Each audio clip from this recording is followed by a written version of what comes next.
And so I would say the old van, we were hard pressed to spend a week out. We just came back from 30 days, 4,000 miles, 100-hour of driving. I'd leave again tomorrow morning.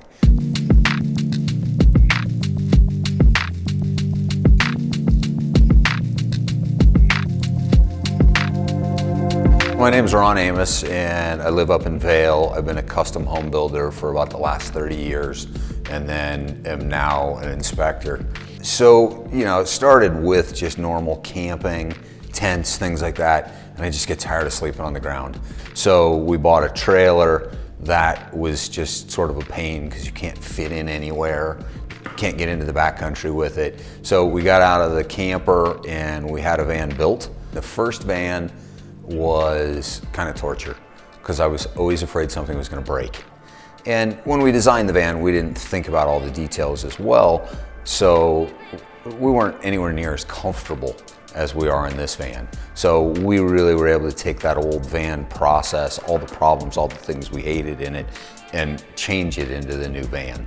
This last trip was the best. I think the first trips we were figuring things out, out where we wanted to see and how to get the right campsites and which national parks we liked. This one we slowed down, spent more time in the camps, planned our hikes better. I always have a rule with my wife that any given night she can say, I want a hotel.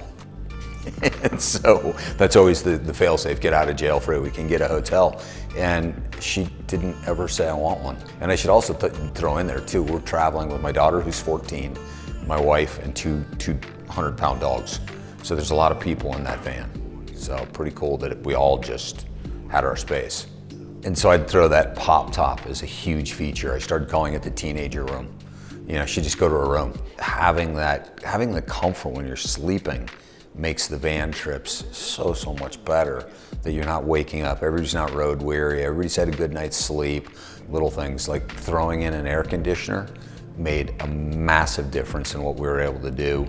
This trip we were able to take our dogs. The last trip we had to leave the dogs home because the van just got too hot. And then we also put in one of the pet RV monitors that'll tell me on the phone if it's getting too warm in there. So I got comfort level. I know the dogs are good. Go for a big long hike, come back, and they're in their little sensory deprivation chamber back there with AC and all the window covers on. They're out. The design process was awesome. We came in with a really detailed list of what we wanted.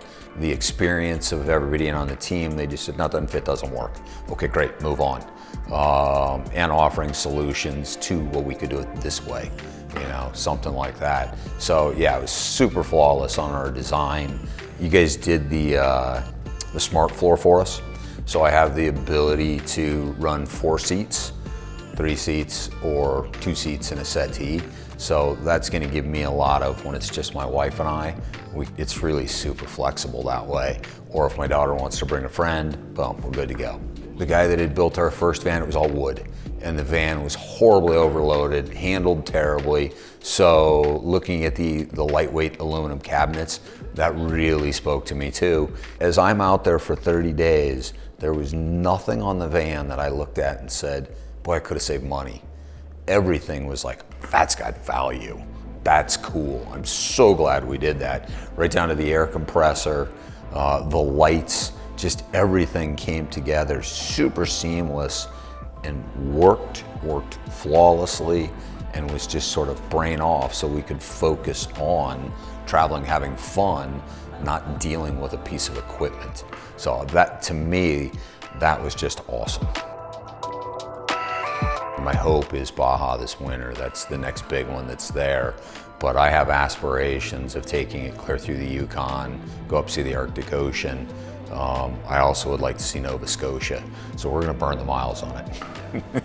And I really am this stoked on what and how, and it came together.